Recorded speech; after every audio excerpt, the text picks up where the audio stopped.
see you guys in the dark.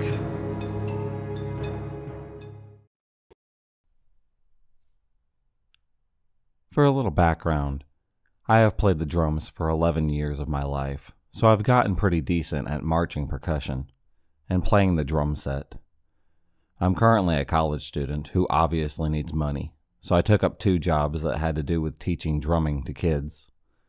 The first job, which I only recently left because of the pandemic, was an amazing opportunity at a school district to be a part-time music teacher. I loved that job. This story has to do with the other music job I took up, which was at a non-profit that I don't want to name for any reasons. It just resides in my town. So at this non-profit, there are 2 main coordinators in charge who happen to be an older married couple. The husband was in charge of the science and art side of the facility, while the wife, Bernice, was in charge of the music side of the facility. So she was in all aspects my boss, and also one of the piano teachers. I taught drum with a high school friend of mine named Jay. There was a guitar teacher who I was also friends with named Ray, and an elderly piano teacher named Marie. So that was the entire music department at the facility. I started the job when their last drum set teacher suddenly left to pursue his dream career in the Bay Area. Bernice really needed me to start immediately, so I did. But during my interview, she had been very nice and cordial. I sometimes noticed how rude she was to other employees, though.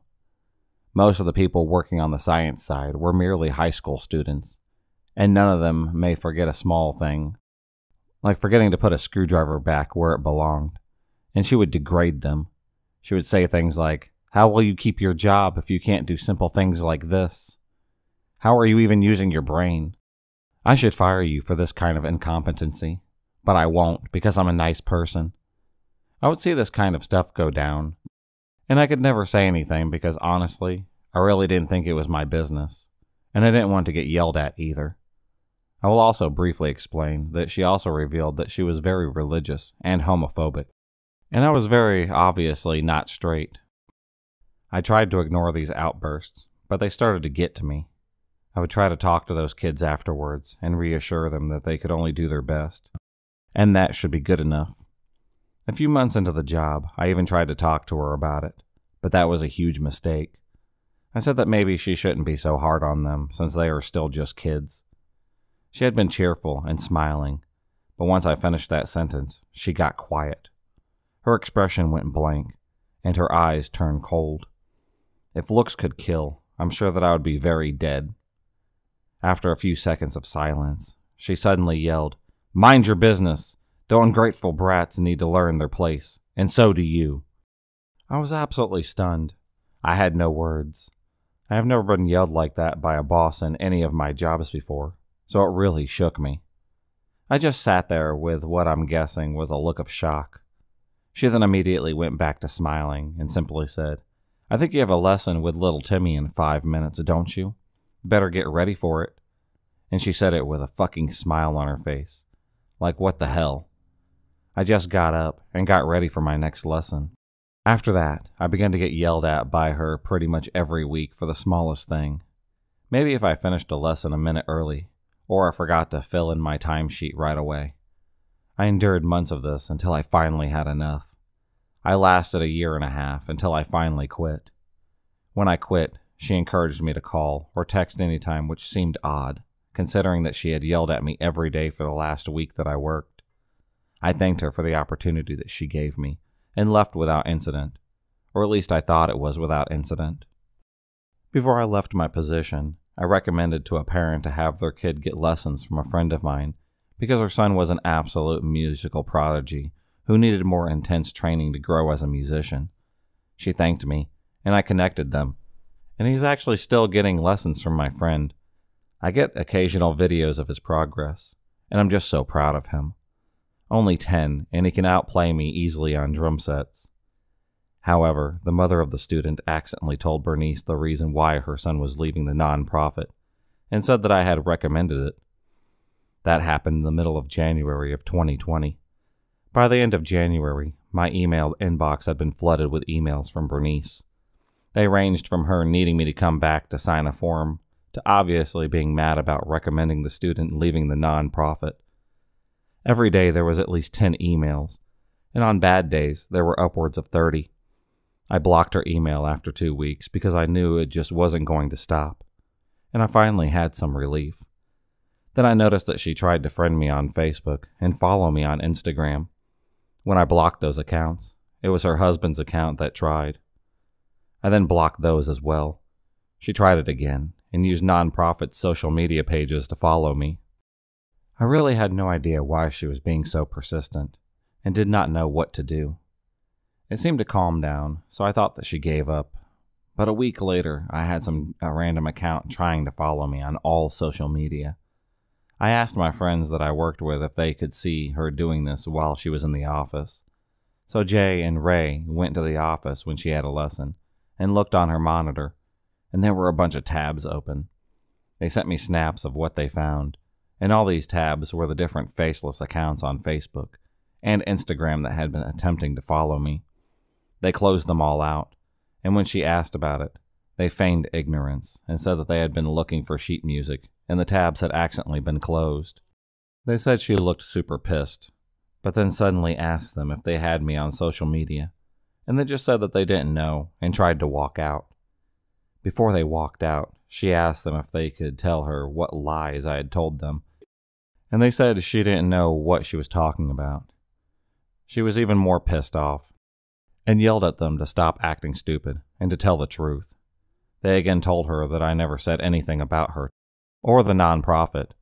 She suddenly went on a whole tangent about how I was going to steal all the students, and the non-profit would have to shut down. From here, she never spoke to them about it again. But after this, I did notice I started seeing her whenever I went to Walmart in town to get groceries. I'm telling you, 8 out of 10 times that I would go, she would be there. She never spoke a word to me, but she always just kind of lurked. One day, my younger sister said Bernice spoke to her while she was at McDonald's inside the Walmart, when she went after school to grab food with her friends. Luckily, my sister knew who she was, so she knew not to give any information to her when she asked if she was my sister, and how I was doing. My sister kindly said she didn't know who she was, and didn't feel comfortable talking to her, and then proceeded to ignore her. Bernice just smiled and then left, but my sister called me shortly afterwards and asked for a pickup from Walmart because she felt extremely uncomfortable. I sped over from my college and got there within 15 minutes. She ran out and got in my car, and we sped off.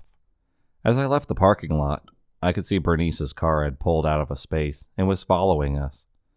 I knew it was her car because I had seen it every time I went to work, and it had a logo for the non-profit on the side of it, so it was hard to miss. I realized she had been waiting in that space to either follow my sister back to the school, or in this case, follow me who had picked her up. I drive a bright red Honda Civic, so it's pretty easy to see even from a distance, so I knew that I had to lose this crazy lady because I had no idea what her intentions were. So I decided to take some side street and drive all kinds of random ways through our town. I even got on a highway that takes you to the closest major city, and then I got off on a random country road. It was insane because this woman was persistent. She caught up and kept up with me until I got to the highway. I easily was going 80 to 90 miles per hour and weaving in and out of traffic to lose her, and eventually I did. Then I parked in between some orchards off on the country roads that I took. My sister had been on the phone with our mom the entire time, who had then proceeded to tell her our town's police. They know. We got on the phone with them, and they told us to drive to the police station, and there'd be someone waiting to help us. So I made my way back to town while constantly checking my mirrors for Bernice. We made it, and I gave a statement. They made a report, and then asked me to describe the car. I said it was a burgundy SUV, with a non-profit's logo on the side. They said that that should be easy to find, and they went straight to the non-profit to find her. Sadly, Bernice had an alibi waiting for them when they got there. She showed them the security footage of the front of the facility, and the burgundy SUV with the logo had been sitting in its spot since she opened, so there was no way that she could have been following anyone, according to the police. They said there was nothing more that they could do, and it was left at that. But I knew what I had seen. It was messing with my mind for days until I finally got my answer on how the hell she pulled off that stunt. Jay informed me 2 weeks later that Bernice had announced that they had bought an identical SUV with the logo and everything for the non-profit. I was stunned. It was the same make, model, and color of the other SUV. Even the license plate were almost identical, only having 2 digits different from the original SUV's plate. Bernice had played the cops into thinking that I had an overactive imagination. She knew exactly what she was doing. I was just so frustrated by this point. Eventually I emailed her and told her to stay away from my family and because I was never going to be talking to her again, and clarified that I had no intentions of taking any students from her. Hell, I'm not even a goddamn music major, so why would I want to continue doing anything music-oriented? Her reply was almost instantaneous. Sounds good, dear. Take care now, and be sure to tell your sister that I said hi. Bernice, I really hope that I never see you again. This happened years ago when I was 19. I was stupid when this happened. I was in university. I was living in a major city for the first time. On my own for the first time. Unaware of the realities of urban life, and unaware of how to hold my own as a woman in social interactions. I look back on it now, and I cringe. I'm definitely embarrassed. I lived about 15 minutes from the nearest city train station. This train station had a shopping mall above it, so I walked there one evening to get groceries at the supermarket in the mall. At the time, I had a little 2-wheeled cart to take my groceries home. I like to do one big shop rather than go a lot, so this was my way of doing that without a car. Now, I had a tendency to overestimate what my cart could hold, so I would usually end up carrying a couple things. While waiting for the elevator, my cart is full, and I was carrying 2 bags, with like a loaf of bread and some lighter type things that I can carry on the walk back. This is where the stalker in question gains relevance in the story. There's a man who is waiting for the elevator, middle-aged and kind of lanky. I didn't really bother with him at first. We start making small talk as we get into the elevator, and then this guy starts to be creepy, telling me that I'm really beautiful. Being as young and naive as I was, I said thanks for the compliment, but I'm not interested. I really thought that would just shut him up. I regret that now, because adult version of me would have told him to fuck off and leave me be, and that his old ass had no place ogling young women. But I grew up in a conservative town, and it really is a thing that women are taught to please people and always be polite. So that is where I was at in my life. There I was, trying to shut down the conversation politely. It was going through my mind that I didn't like this, and I was uncomfortable. But I can't be mean to this guy. I can't be rude. What should I say? I was worried about being mean to him when I should have just been worrying about my own well-being. We get to the ground floor, and I just feel relieved that now I can lose him. But the man just keeps going. He asks me if I'm married. I'm not kidding. He asks a 19-year-old if they're married. I made up a fictional boyfriend. I fake laughed. No, me and my boyfriend aren't married. We want to wait a few more years. I don't remember the exact phrasing, but he starts to drone on that my boyfriend doesn't know what he's got, and he could treat me well. Essentially, when the man tells me that he needs a wife in his life, he tells me that he had a wife back in China that he was estranged from for a long time since moving to Canada. He had just gotten divorced from her. So what do I even say to that? That's just pretty weird. It's just oversharing. So I tell him that I really have to go. Then he asks me, "Wait, let me help you carry." I was a bit shocked by that. I told him I'm fine. I do this all the time. They're really not that heavy.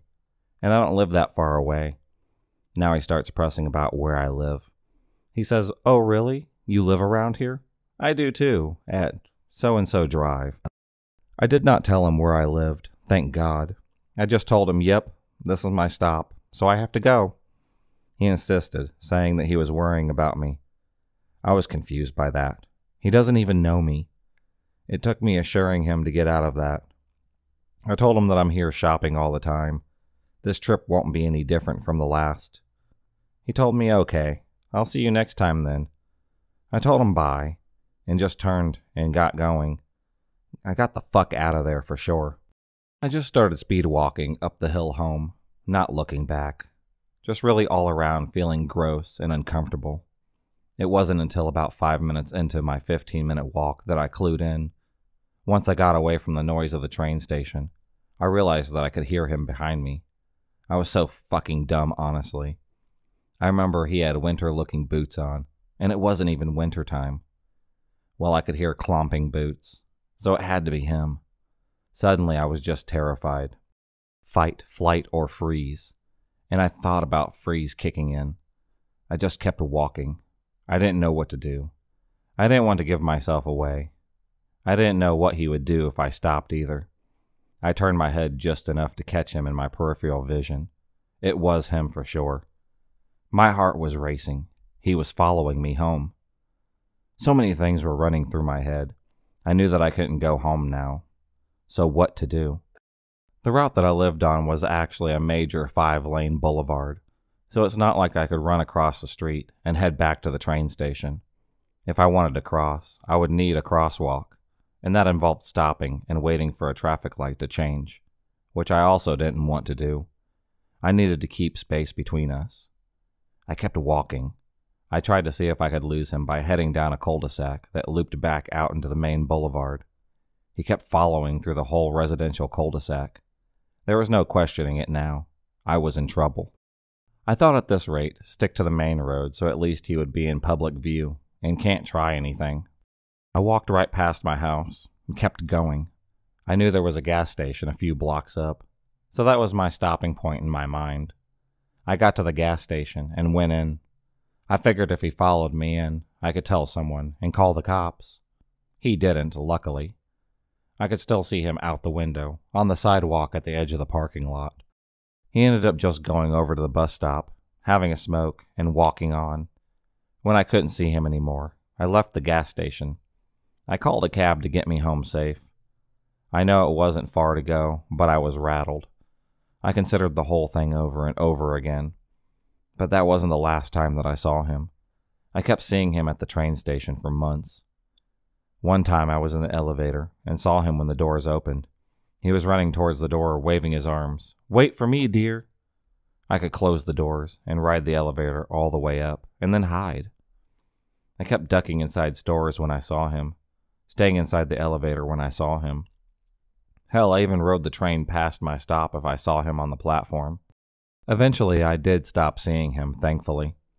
But there's the thing that still feels embarrassing about this to this day. At no point did I call the police, or even tell anyone about it. I can't entirely explain it. I guess I just thought I didn't have enough for it to be a crime, or anything notable. I had no name, only a vague description of the guy. I didn't know who this guy was. He was just a spooky stranger. But I never told the folks at the gas station. I never told the cab driver. I never told the transit security, which I really should have if I was seeing him at the train station repeatedly. I just lived with the terror for months. Creepy divorcee, I'm really glad that I don't see you anymore, and I hope that I never see you again.